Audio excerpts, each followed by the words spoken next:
Good evening, everyone. Thanks for joining us for Save the Bay PSA screening, where we will unveil our 1-minute PSAs about Biscayne Bay.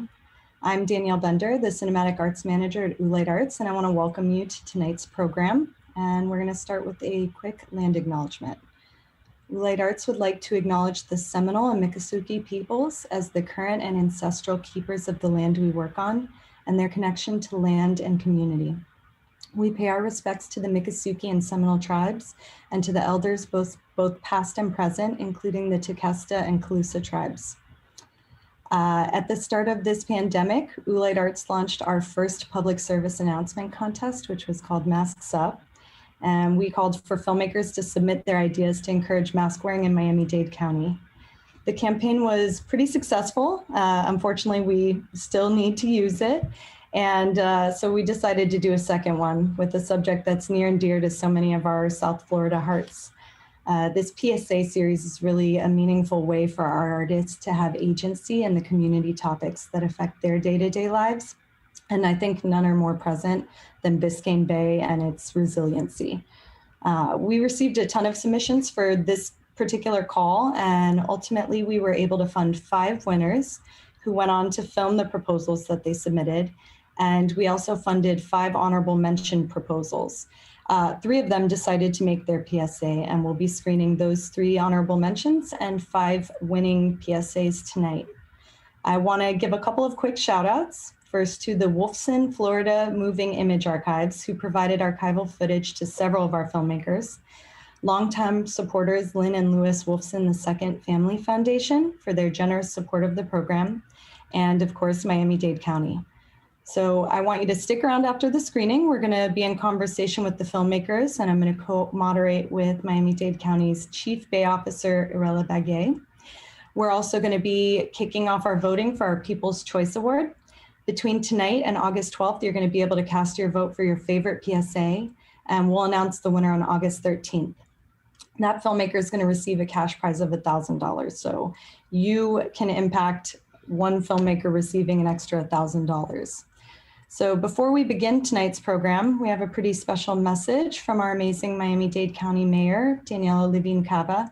So thanks for tuning in. Stick around for after the PSAs and enjoy the message and PSAs right after. Good evening. I want to thank Oolite Arts, our Chief Bay Officer, Irela Bague, and Miami-Dade County Office of Cultural Affairs for forming this wonderful partnership for this PSA film competition, highlighting the importance of a clean and healthy Biscayne Bay. Our bay plays a fundamental role in the quality of life for Miami-Dade County residents and businesses. It provides endless recreational opportunities, supports our local economy, and helps drives our tourism too. Combining the arts and our environment is a great example of how the arts can play a key role in storytelling, making a positive impact in encouraging our residents and visitors to take action to protect and conserve our beautiful Biscayne Bay. Congratulations to all the winners and the honorable mentions. A special thank you to the Lynn and Louis Wolfson Family Foundation for generously providing the funding for this valuable program.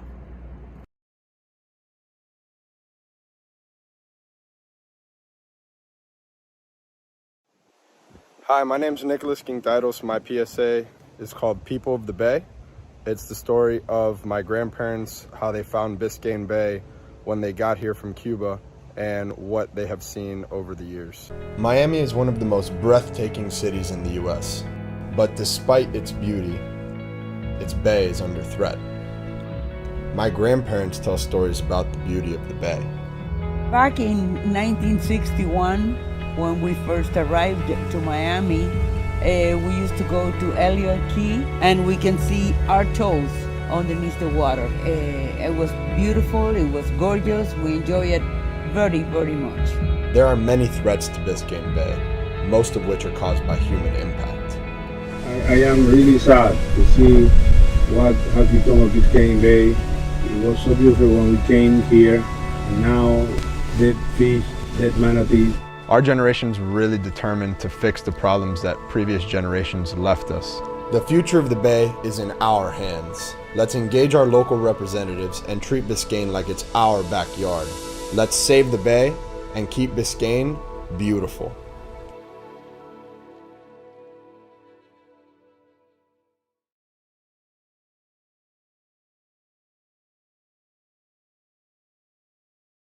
I'm Christian Perry, and the Save the Bay PSA that I created is called The Octopus.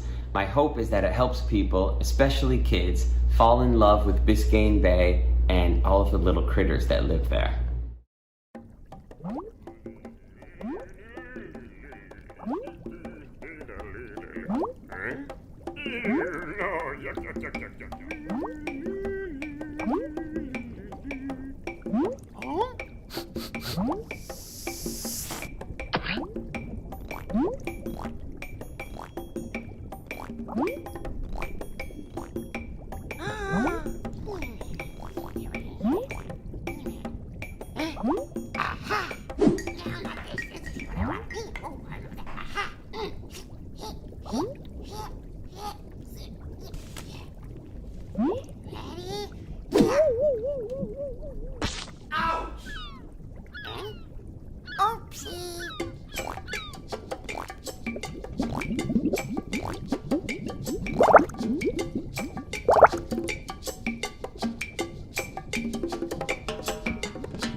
Hi, I'm Colin Ford, and I am a marine biologist and co-founder of Coral Morphologic.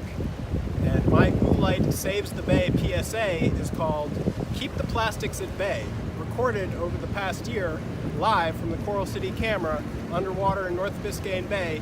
Find it on YouTube.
My name's Alexa, and my PSA video letter is just that, a video letter from a retired marine biologist to her unborn grandchild, or anyone who's willing to listen.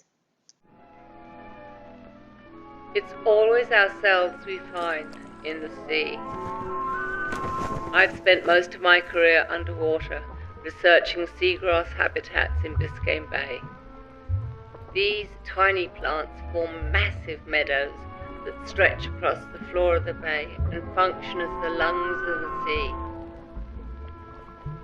How do we survive without oxygen? We don't.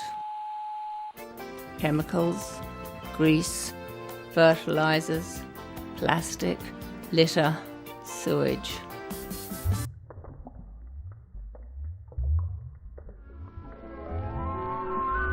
Seagrass keeps the bay water clear and full of life, but what once lived underwater is bubbling up to the surface, lifeless. What does what we found say about you and me? The sun is warm, and a fresh breeze tempers the air.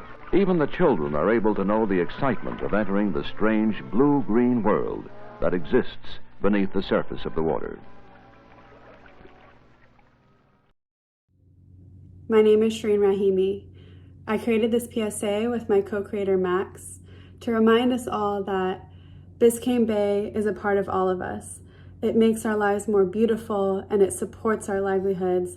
And once we recognize our responsibility to take care of it, then our lives become richer and each and every one of us becomes an environmental hero.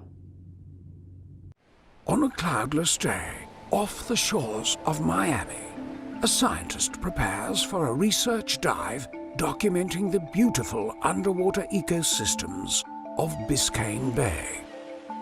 In this subtropical paradise, the wonders that lie below are sure to impress.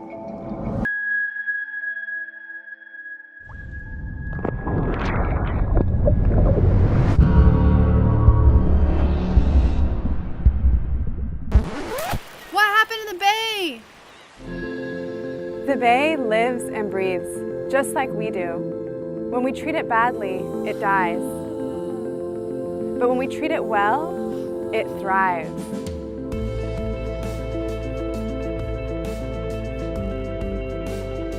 Save the bay, and we save ourselves.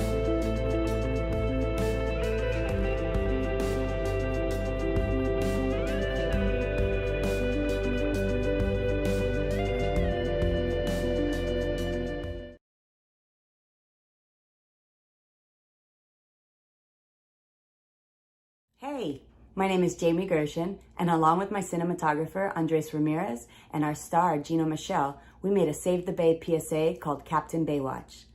Captain Baywatch takes you on a humorous journey through the history of Biscayne Bay, the dangers it faces, and what our residents and visitors can do to help.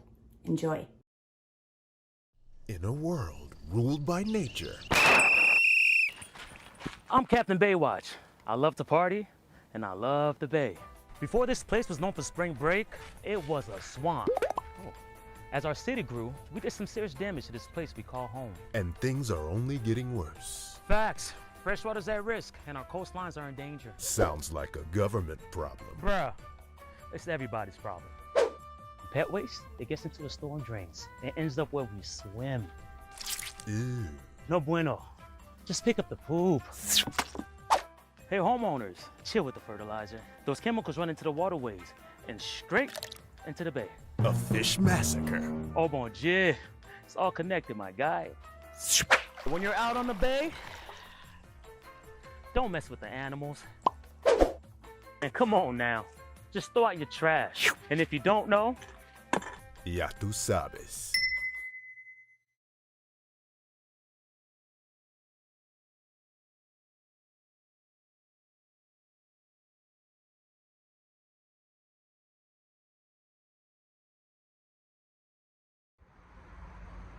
Hey y'all, my name is Helen Pena, and my PSA, The Siren, is about a black mermaid living in the polluted Biscayne Bay. It is a black feminist reminder that all life is sacred. Enjoy.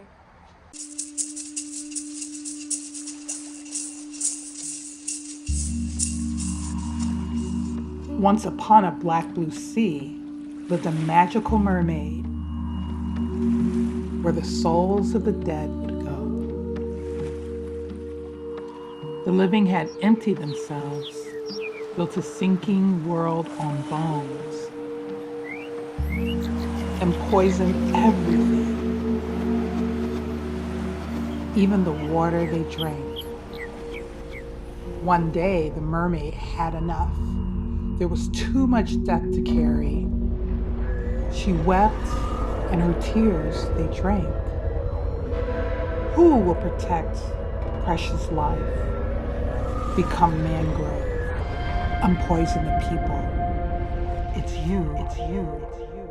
It's what you came here to do.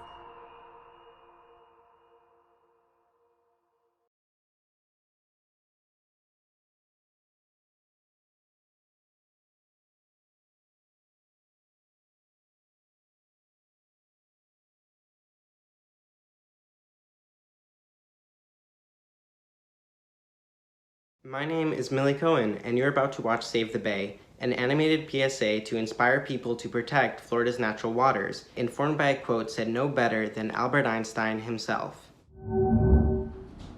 The significant problems we face cannot be solved at the same level of thinking we were at when we created them.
Give it up for our Save the Bay filmmakers. Thanks again for tuning in tonight. My name is Danielle Bender, and again, I'm the Cinematic Arts Manager at Oolite Arts.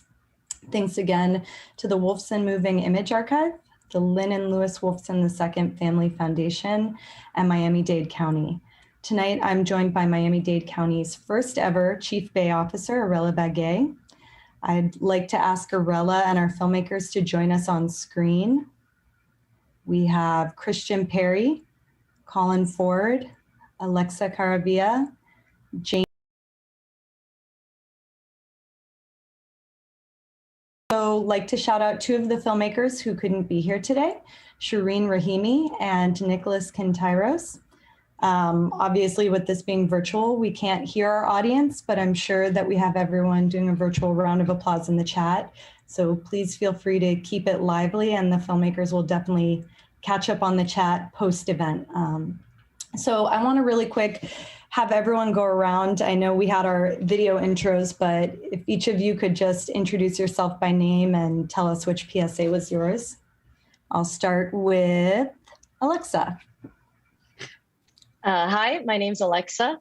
My PSA is called a video letter, and it was a video letter made up of strictly archival footage from a retired marine biologist to anyone who's listening.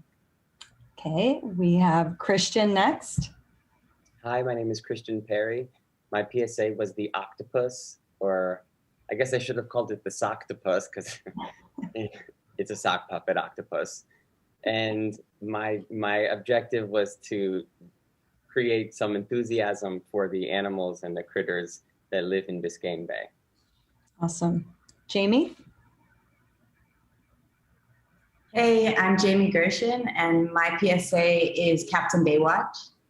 And it's about how to have a good time in Miami and still care about the environment around us. Amazing. Helen? Hey everyone, my name's Helen. My PSA was The Siren, and it's a bedtime story about a Black mermaid living in the polluted Biscayne Bay. Amazing. Colin? Hi, I'm Colin Ford.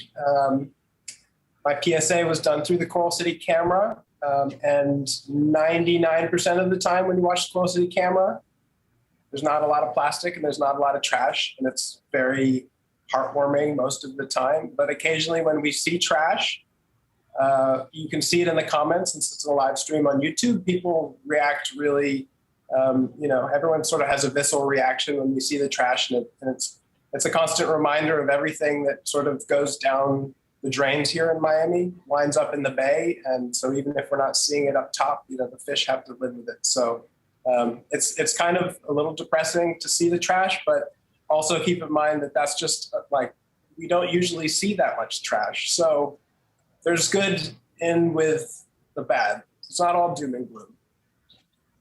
Love that. Millie? All right. My name is Millie Cohen, and I had an animated PSA called Save the Bay.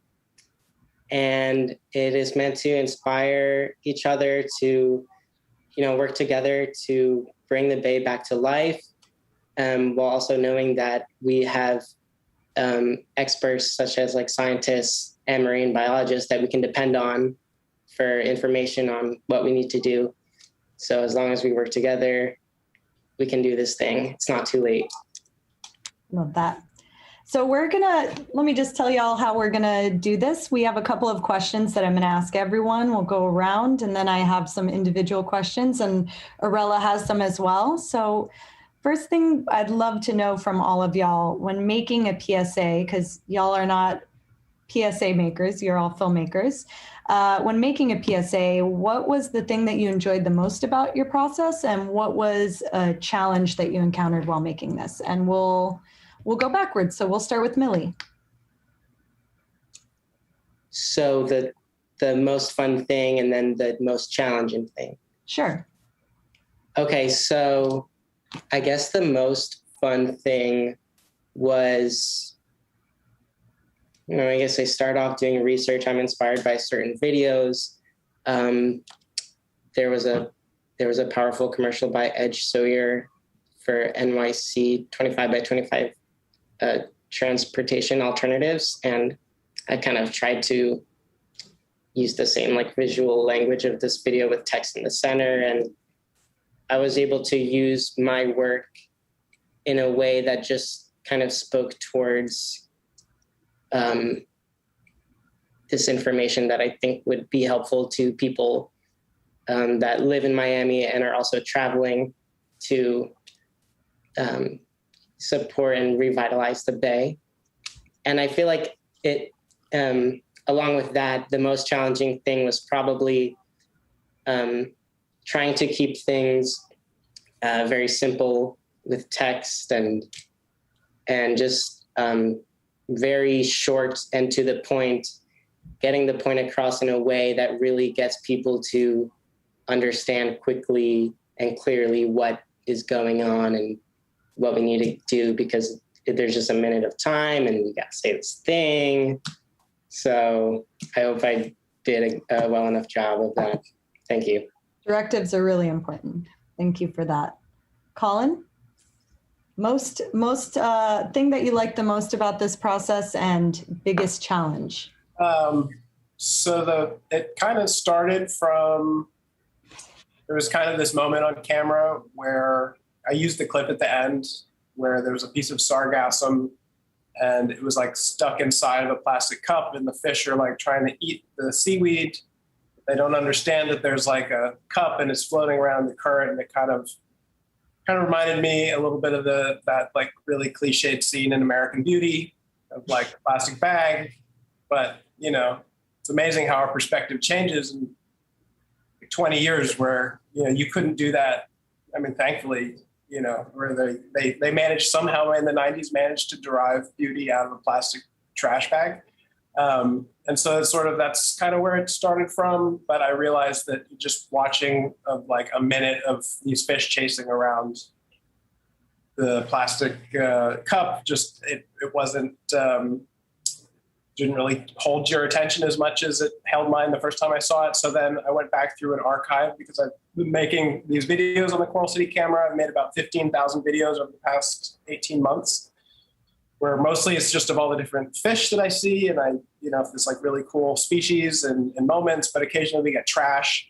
And so we've been providing these videos of trash and fish to a high school and college, like it's a science competition called the MATE ROV competition, but because of the pandemic, they couldn't build their ROVs this year. So their challenge has been to use AI to try and identify the difference between fish and trash. So whenever I would see trash, I would also report it so that, so these kids are using these videos for this other competition. They're in their finals now. I think they're in the final situation. So that was like where it started. The challenging part, I never made, even though I film, I'm a cinematographer. I don't really edit stuff together. So I just use iMovie, and doing the titles was really annoyingly stupid. Like you'd think that they'd make it more easy, and it was really annoying. So it was just kind of like first time using something really basic, but it did the job, I think. Yeah. Helen? Hey again, everyone. I will go ahead and start off with the most difficult part and the challenge. But I am a culture worker, a filmmaker, and a community organizer. And as such, a lot of my work is intertwined. So the artistic, the political, and the spiritual is all in conversation at all times. And so I think what was challenging for me was figuring out how to hold all of these different themes in one place, in one 1 minute short video. It was just so much was moving me, so much was inspiring me. a lot of what I was navigating through was grieving all the loss, coming out of the year that we did last year, losing so many lives to the pandemic, to capitalism, to state violence, just existing and moving through the world as a Black woman in this time. Felt like there was so much to grieve. And so I was grieving parts of myself, grieving strangers, grieving ancestors, grieving the land.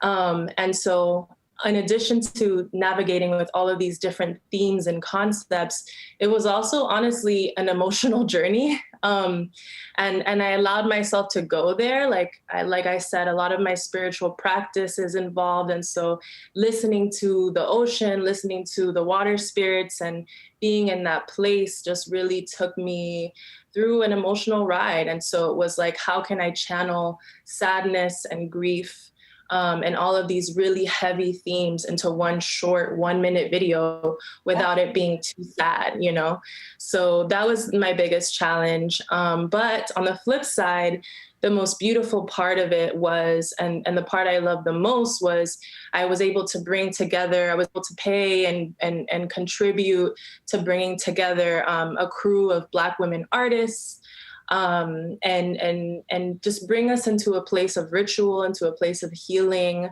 And, it was an act of love. And so to be able to join and sit by the bay and sit by the ocean to commune with who I consider to be the mother of all mothers, Yemaya, and to just be in that love and to create and make something new together felt really special and sacred. So that was the most beautiful part of it. Thanks for sharing. That's too real. Thank you. Jamie? That was beautiful, Helen, by the way. Thank you for sharing that. I want to say that the best part of this was I had no idea and I wasn't going to do it. And then suddenly I had a very clear idea and I knew who it had to be. And I got to make something fun with my friends. And that was really the best part. And the hardest part was keeping it in that minute, getting to the point, taking some big ideas and staying within the budget. And the rain, we had about 5 rainstorms throughout our day of filming. And that was tough, but we did it. And so that was exciting. Sorry for the background noise. No worries. Note to self, do not launch a PSA contest during Miami's rainy season. Christian. Sure. So I really catered my PSA towards a very young audience. I think that the problems of the Biscayne Bay are going to affect everyone, but especially the generation before ours. So I wanted to have fun and create a sort of playful atmosphere and develop, help kids especially develop a reverence for nature. And because young people really are our future. And I feel like what better way to do that than in a playful sort of way. And Helen mentioned the word sacred. And I too think that like playfulness can be a sacred thing. So I tried to incorporate that. That was the most fun for me. And I guess that was also a challenge too, to try not to make it too preachy or too like I'm trying to push a certain agenda, even though we are. I think sometimes people can feel maybe turned off when they feel like they're being having an agenda pushed on them. So doing it in a sort of sneaky way and in a fun and silly way, I think was the challenge, but also the most fun. So. Yeah. Childlike joy is amazing, and I'm glad that you found ways to integrate it into your PSA. Alexa. For me, I think the best part was having the opportunity to learn about the history of Biscayne Bay through the archives. So, you know, I went back to like the 70s and searched for footage with my friend Carolina that helped me. And that was it's just amazing to just go back in time and learn. Really, filmmaking presents an opportunity to learn about a multitude of different subjects that you're interested in. And this is one of the subjects that I'm very interested in: marine biology, water, you know, the bay, the ocean, marine life. So that was wonderful. And conversely, that was also, you know, not the worst or not the biggest challenge, but learning that people have been sounding the alarms about what's happening or the declining health of the bay for years, for decades. Yeah. You know, and it's the same things. It's, you know, plastic pollution, it's, you know, wastewater infrastructure, sewage. You know, it's just not knowing that everything that we do on land ends up in the bay, you know, and that's been the case for decades. Yep. So that was, it kind of felt a little bit like, wow, maybe we're, you know, it made me wonder, are we at a point of no return, you know, like where, right? Because if we've been sounding the alarms for so long, how much longer are we going to ignore it? Or you know, is it too late to do something? Or, you know, so it got me thinking those things. So that was challenging, you know, but ultimately, you know, I learned that it's just that we can all do our part, you know, however small, it makes a difference. And this is truly, you know, our livelihood. So we depend on it, and it depends on us. Everything's connected. So that was just a beautiful lesson that I learned in the process of making this PSA. Thank you. And I have, I'd also love to pose that same question to Irela. While Irela has not made a PSA, she's enjoying her new role as Chief Bay Officer, or I don't know if she's enjoying it, but we'll find out. What have you enjoyed about your new role, and what has your biggest challenge been? You know, the role is challenging, but I took it on knowing that it would be. And so I guess, you know, I'll start with my biggest challenge is really the messaging, right? Trying to communicate that we are the problem and we are also the solution, and education is key. And so, you know, really partnering with initiatives such as this really give me hope and inspire me to really, you know, work on expanding these messages. And the fact that you're all artists, you're not, you know, in it like I am, but then you were able to really grasp the message and take it to another level is beautiful. And this is where arts and the environment, you know, come together in a beautiful way. So, you know, I'm just really inspired by the work. And so it makes my challenging work all the better. So I'm really grateful for all of you and the work that you've put into this project. Bravo to all the filmmakers. They did a really amazing job, and I hope everyone will take time to watch them again afterwards. We will have them up on YouTube. We're gonna ask a couple of questions to each filmmaker individually. I wanted to start with Alexa and Colin. You guys started to talk about it a little bit, but both of your PSAs utilized archival practices. I'd love for you to tell me a little bit more about the archive you utilized. So we can start with Alexa and then go to Colin. I dug through the Wolfson archives, which is amazing because it just provides such a wealth of information about the history of Miami, of anything Miami that you want to learn about, it's there. Yeah, I just searched, Carolina and I searched through hours of the Wolfson archives, Googling different things like, you know, seagrass, Biscayne Bay, you know, pollution, plastic waste. And, you know, we came across a a wealth of different content from, I wish I remembered his name, now I don't.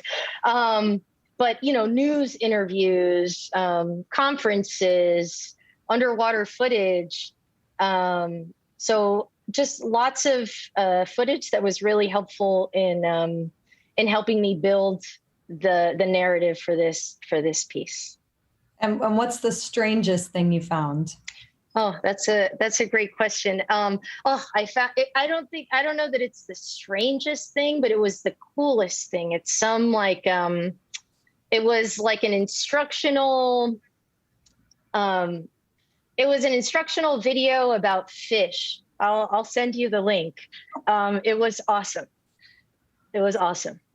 Yeah. Colin, what about you? Tell us, you started to go into it, but tell us a little bit more about your background and where all your archival footage came from. And also, I'm very excited to have learned about this resource of the Wolfson archives of all this old, great Florida material, which, that's good to know for future projects. But so I pulled from an archive that I literally created myself over the pandemic through the camera. So we're live streaming the Coral City camera, which is at the eastern end of the port of Miami. So if you're at South Point Park and you're looking back towards the port, we're pretty much just right out the tip. And we put this camera in the water. Basically, we launched it in February 6th, 2020. We didn't realize there was going to be a pandemic coming. I mean, we knew that there was something coming, but we didn't realize to what extent where people were going to be locked down. So, when the lockdown happened, pretty much the camera became the one thing that I felt like I could contribute. We're all sort of like stuck at home. And we had hundreds of people from all around the world that were tuning in and watching the marine life here in Miami. And it really, the project took on this whole other social element that I wasn't really anticipating. It was kind of like a digital campfire where people could kind of come and, they commune with nature, without having to leave their house.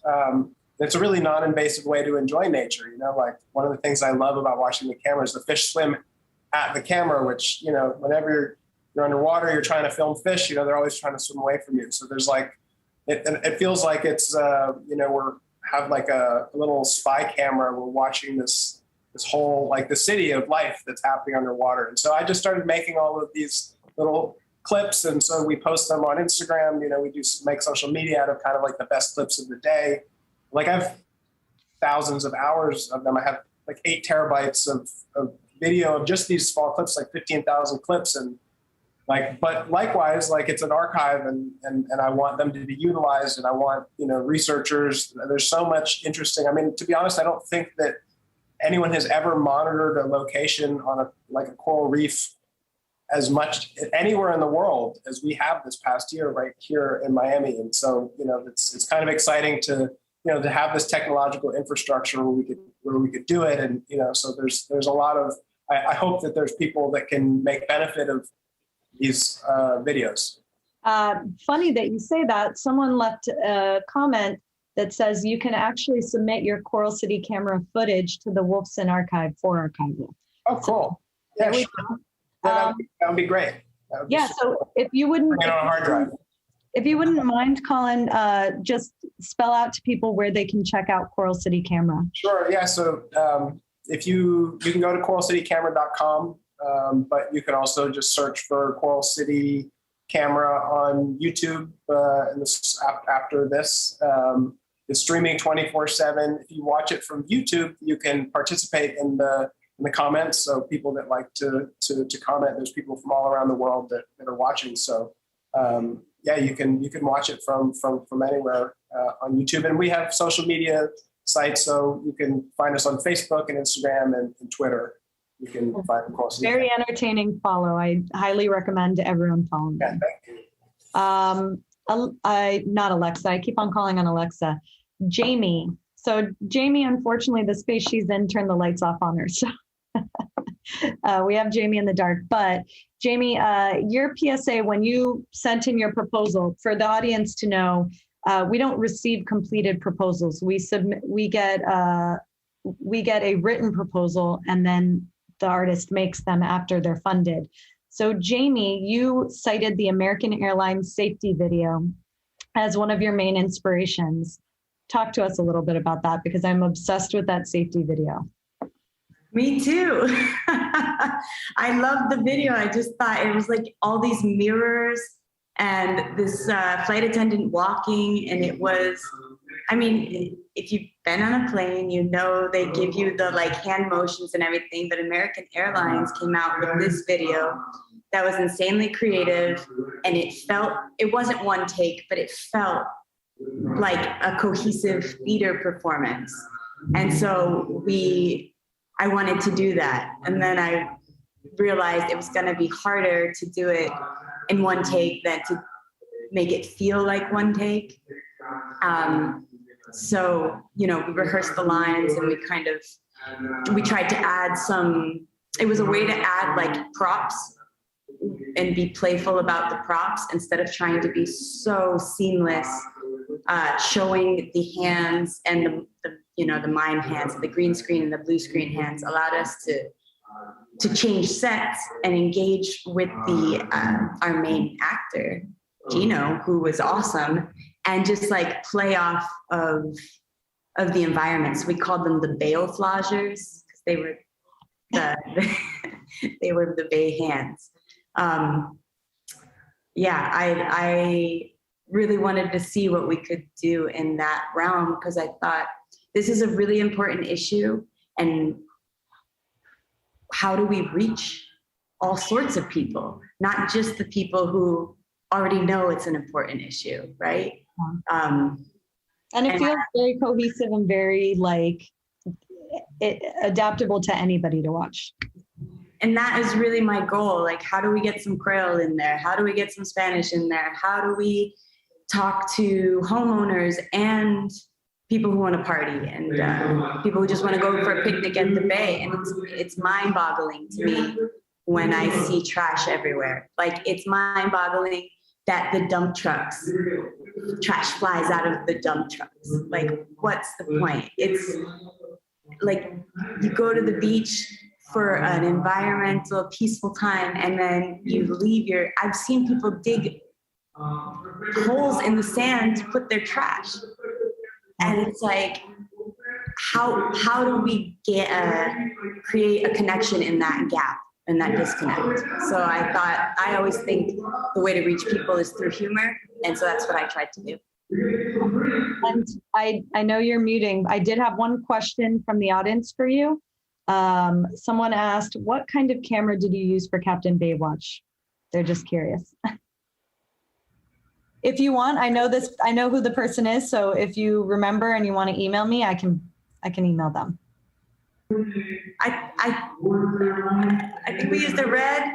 I have to look, but we had an amazing, oh my gosh, we just had the best crew. Our Steadicam op really moved, like, I don't know, the crew came together. The gear was all favors mostly, and it was a real unified effort. And it was cool because everybody got behind it when they heard what it was about and what it was for. And that really excited me too, because I work in film, and it can really weigh you down. And so I think it made me excited to see people who do this day in and day out get excited over a project.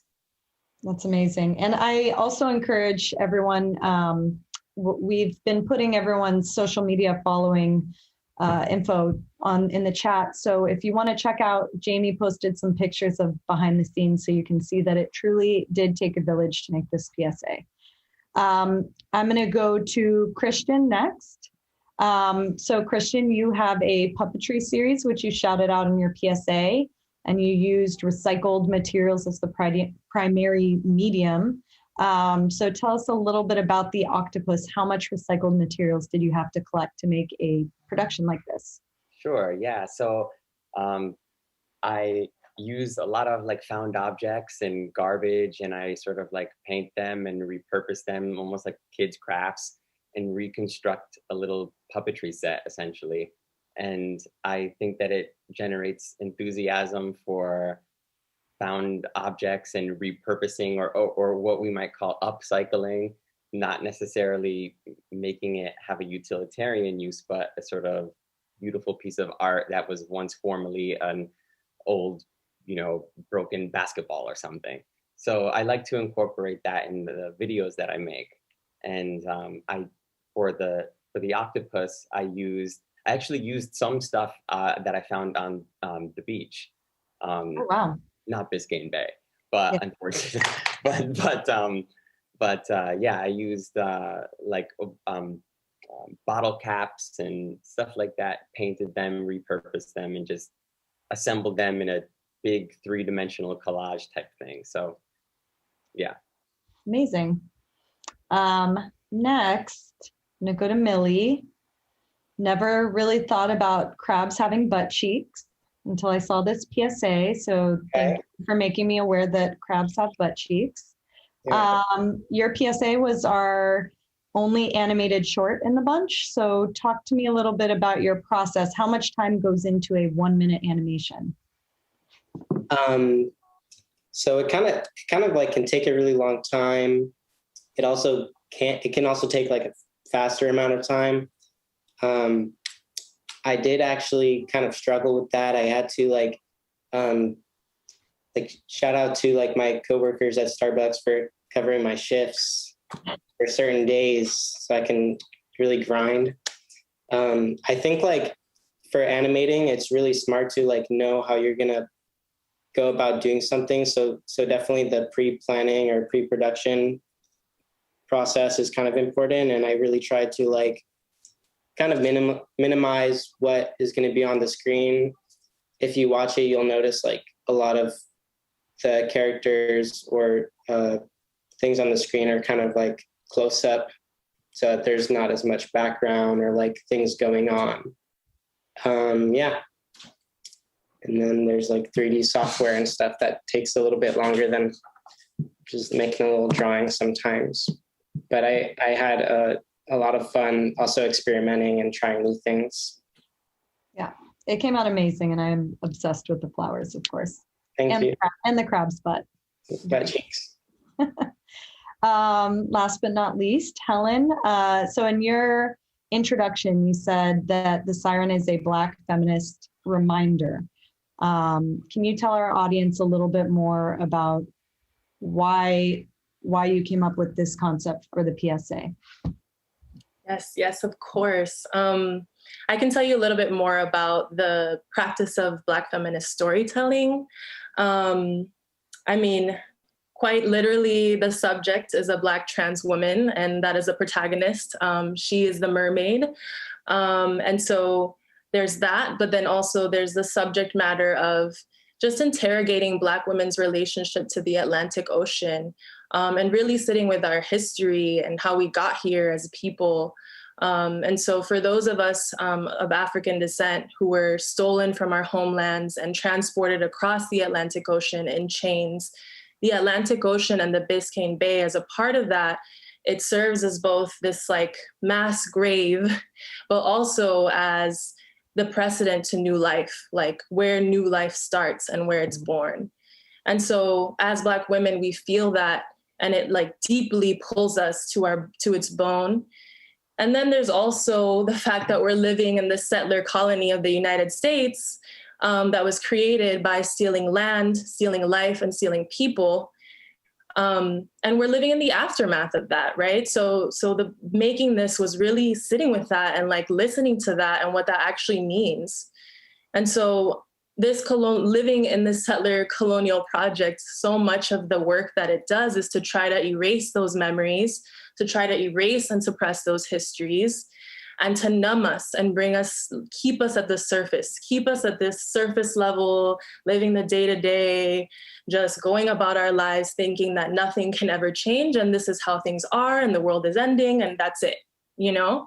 And so the siren is really a reminder about bringing us back to our depths, bringing us back to our magic, bringing us back to where we came from, and returning us to the full essence of our humanity, and awakening us to protect life in these times, to understand that we make change we are agents in history. We make history, and it's up to us to go against the colony, to go against the racists, to go against the capitalists, to protect all life, both in the ocean and here, you know, in this plane. So that's really what I meant by a Black feminist reminder. Also, the process was a Black feminist process. I mean, bringing all these Black women together was a process of making ritual, of sitting with each other, and also building community. Sistering is what we call it. And so all of these things, for all of these reasons, it's a Black feminist reminder, and I hope it was felt. Yes, thank you. And, you know, obviously we want everyone to see all these PSAs, but Helen, with that in mind, who needs to see your PSA? Who should be watching that? Honestly, I made it primarily for Black women. That was the first audience that I had in mind, especially because I felt like I was grieving so much. And so I knew I wasn't alone in that. And I wanted us to have a place to sit with those emotions, and also to awaken Black women to take action and resist in any way that they can, in all the ways that we do. And so I made it with them in mind, and with any kind of Black diasporic person in mind. But also in that, I also hope it speaks to everyone, and that people can feel that kind of spiritual and political call to the moment. Cool, thank you. I'm gonna pass the mic over to Irela real quick. I know that, I believe, Irela, you have a question for the filmmakers, correct? Okay, so we are running close on time, so I'm gonna let Irela do her question, and if the filmmakers can try to keep it brief, because we have one more question after that before we wrap up. So take it away, Irela, and I'll call everyone out to make sure everyone gets it.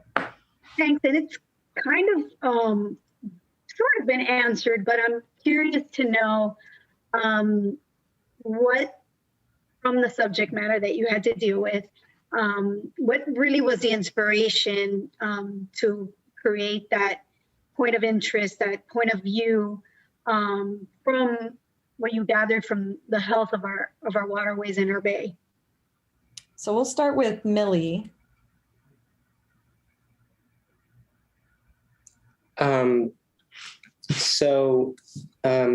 Before I even started on my PSA, I looked at the issues surrounding the Bay, and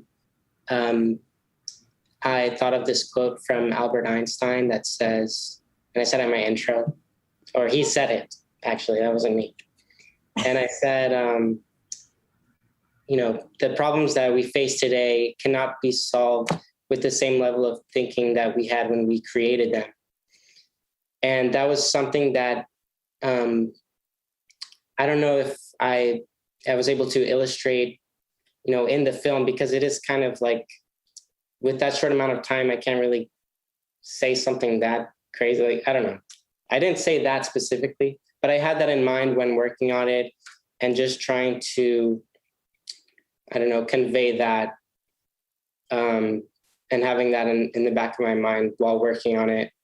I think my main goal was to kind of remain optimistic about the Bay, because I know that just by kind of researching a little bit, I know that water and the environment in the water is so resilient, and it can grow back. We just have to give it that space. So I wanted to really show that, and I love that is something you can do with animation, that you can really just transform the landscape. So I wanted to show towards the end that as soon as that trash in the water goes away, the seagrass is able to grow, and now the manatees can have life, and the surrounding bay can thrive once again. So that was something that I wanted to show, was an optimistic outlook for people watching.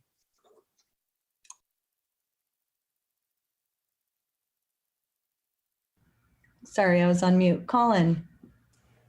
I think, having spent so much time underwater this past year in the Bay, working on the camera and just watching the camera all the time. I mean, the thing that we always kind of have to keep in mind in Miami is that everything here almost everything has kind of been human made. And the fact that there's nature that is kind of utilizing what we've created and is being adaptable and being resilient, I think in a lot of ways it's very inspiring to me to see these animals living in a place where I think most people would have never even imagined to bother looking in the first place, to even recognize that we have such diversity here. And like Miami is a place that has, so much color and diversity. And like the thing that I love about Miami is that the marine life that we have here is shared across the entire Caribbean and, from Central America, South America, throughout all of the islands. Like we have that same community living here. And I feel like, it's sort of like as above, so below, and how Miami is reflective of, its cultural makeup and diversity. And I love that the way that kind of the ocean and the Bay really brings everybody together. It's very important. The water, the ocean, fishing, all of these things are really, so important to us here in Miami. So, yeah, I'm just constantly inspired, but sometimes, it's like everything in life, we always constantly have to be working to make things better because, we don't want to let things slip out of control. Right. Alexa. Well, for me, I think the inspiration started a while before the call to make submissions for the PSA. A year ago, I live on the Bay, so a year ago I witnessed the fish kill, and I'd never really, seen something like that close to home. And so I woke up one morning and I was like, it smells really like, I don't know, like the beach, but very strong, different from what it normally smells like. And then, I went down and I saw that, just dead fish were coming up to the surface and just pushing towards the seawall. And it kept going for like a week. Just you would see dead fish just coming towards the wall. And, I just thought, wow, these things are so easy to ignore because we don't see them. Like we don't see the effect of the impact that we have on these ecosystems until it's in our face. And it was in our face, I think, last year. And I think that here, you've given us all an opportunity to have a platform to communicate that to, whoever's listening. And, hopefully if, anyone takes anything away from this, it's that you could just do like a little small thing, small little change in habits, taking whatever it is that you choose to change, not using fertilizer, throwing plastic bottles away, or not using plastic, whatever the case may be. But small changes matter, because there are these small things that destroy these ecosystems that we don't see until it's gone too far. And then, and then we see it. So perfect. So yeah. Christian? I don't have too much more to add other than what everyone has said already. I suppose I'll just throw out a book title that affected me called The Soul of an Octopus by Cy Montgomery. She's a marine biologist, and it blew my mind learning about how intelligent octopuses are. And they do live in the Bay, and it is, I'm just like mind blown by their level of intelligence, and they have a right to live just like we do. The Soul of an Octopus. So everyone should get that book on thriftbooks.com. Jamie. Yeah, I think, Colin said that the Bay and the beach bring people together. And Alexa was talking about the little things you can do. And I think if we implement that into our society, right? It's not always that everybody picking up their bottle is going to change what's happening, but everybody thinking about picking up their bottles is going to affect how we vote, how we think about it, make us more aware of the environment around us. And that'll change, hopefully, how government and politics and the structure of things happen, that we put more of an emphasis onto caring for the nature that really will survive without us, you know? So we can either keep destroying it or we could appreciate what we have and try to protect it. And so I think that's really the inspiration, sounds like, for everybody. And I know that I wanted to just make it more relatable. I've worked in environmental stuff for a long time, on and off, and it's like fusing your worlds, fusing the film and the land. It was really exciting. It was a great opportunity to be a part of. Thanks, Jamie. And last but not least, Helen. And right after that, we'll ask a quick question, and then we have a special announcement coming up. Well, I am a daughter of the Atlantic. I'm Dominican American. I was born and raised here. And so water's always been a constant in my life. And it's just the beach and the bay are always pulling me, and especially my community. It's like, it's where we go to laugh, to cry, to dance, to release, and just to like shed all of the layers of city life. And so it's a really powerful, cleansing, energetic force. But then, you know, in doing this project, I started to get to know the Bay a little deeper. And there were two things that I learned that were really important in doing this work. And one of them is learning that the Tequesta people and indigenous people lived in this environment for hundreds of years and stewarded the land and lived harmoniously with the land and drank straight out of its waters. Like, I don't know if people know, you could literally go to the bay and like people would come in boats and like drink straight out of the water. So what came to mind was like, what happened? How did we stray from that? And then the other point that I learned was there was a shipwreck, a slave shipwreck, actually, really close to the bay in, I think, 1826. And about 500 enslaved Africans were on this ship. And so what that brought to mind is like, what happened? Like, where did they go and where did their spirits go? And so that definitely influenced the work. And then finally, like I said, growing up here, the mangroves that line the shore have always been such a really, just like a really powerful character and figure. And I just stand there and stare at them because they're so mysterious and so magical and so powerful. And so I really am just, they put me in a trance, like the way they grow and the way they thrive in conditions that really aren't meant for their survival. They're the only trees that grow the way they do. And also the way they cleanse and provide for life, you know, for everything around them, for all the animals and things around them. And so I'm very inspired by mangroves. And so those were the main things connecting me to the Bay in particular. Mangroves rule and are also amazing to have for storm protection. Everyone should have them along the, well, I don't know many people that have coastal homes, so homes on the water, but everyone that has a home on the water should have them lining their house. We're running a little bit over, so I'm gonna keep this part of the program brief. Of course, we all have our individual connections to South Florida and our waterways. One of my favorite spots is kayaking out to the islands off of Morningside Park. So I guess as we close the program, and again, we have something right after this question, so don't leave yet. I would love to really quick round robin ask all the filmmakers, what is your favorite waterside spot in Miami? And no, pools do not count. So I'll do Irela first. Go, Irela. Well, my favorite place to just enjoy the Bay is one of our state parks in Coconut Grove called the Barnacle.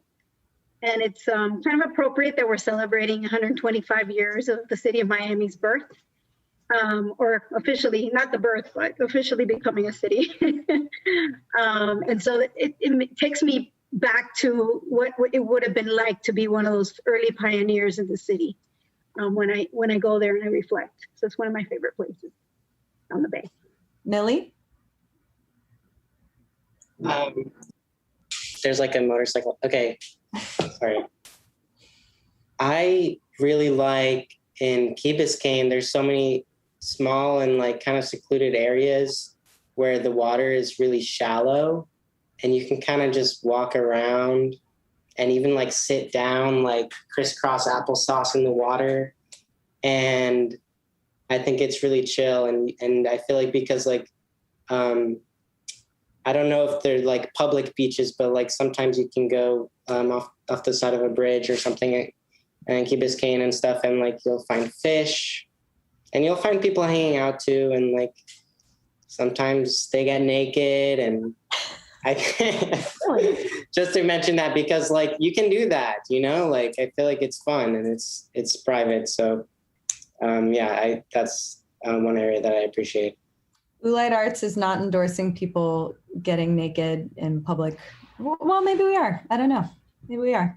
Christian, favorite waterside spot? I honestly like biking across the Venetian Bridge, and like I feel like I'm island hopping. My legs get tired across the bridge, but you know, it is what it is.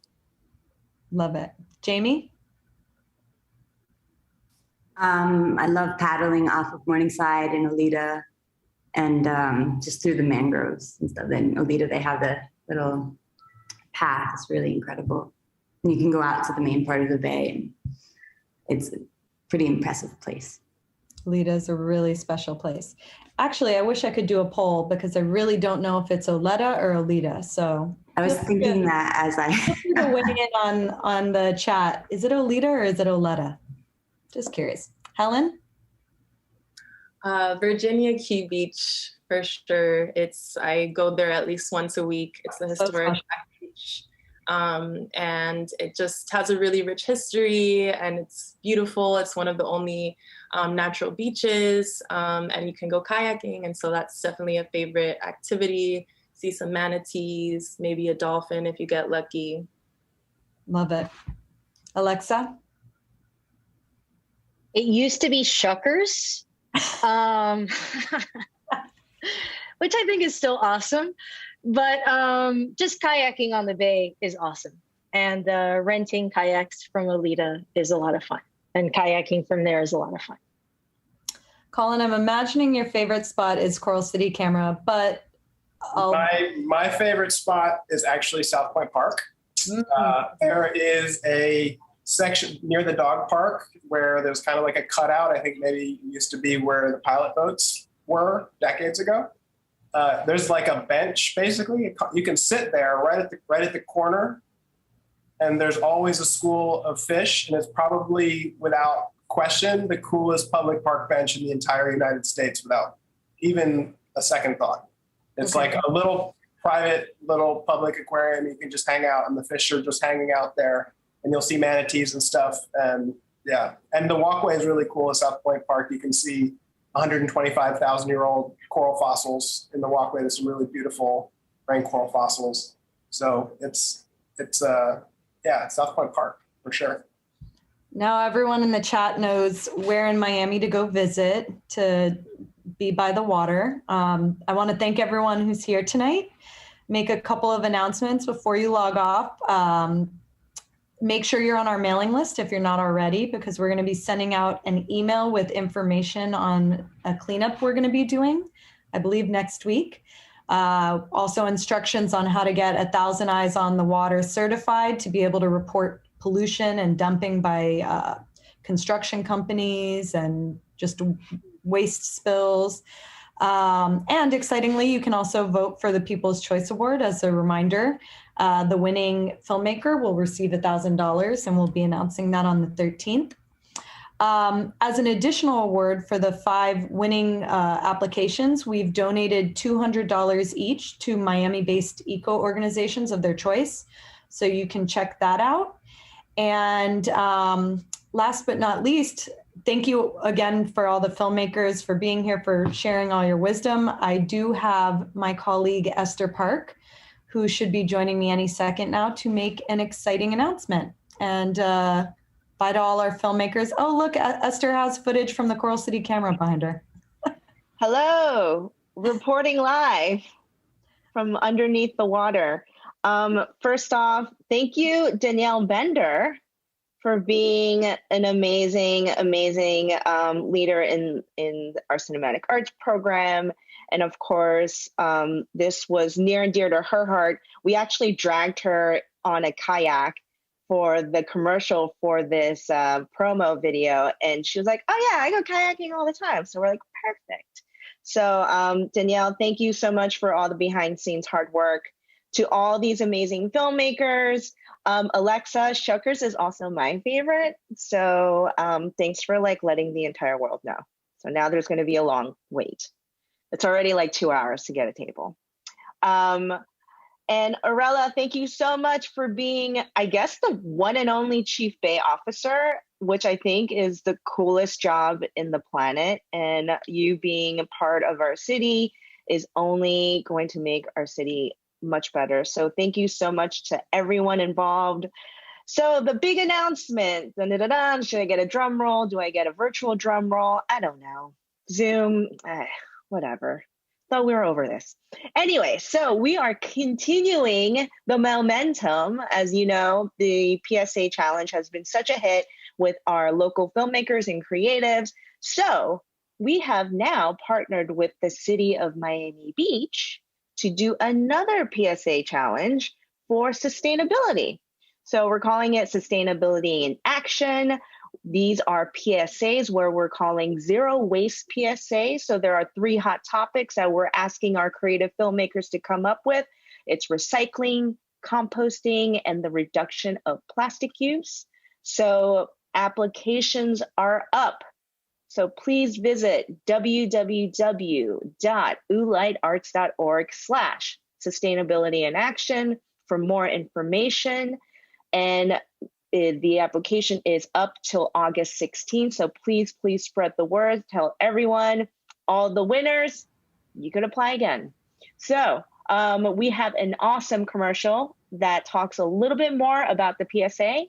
And with that, I bid everyone good night. Thank you. Oh, also, shout out to Andrew and Denise, always, for keeping all of us look really great on the Zoom. So thank you all for joining. Thank you for all of the chat participants, all of the folks that are tuned into YouTube live. And yes, let's play the commercial.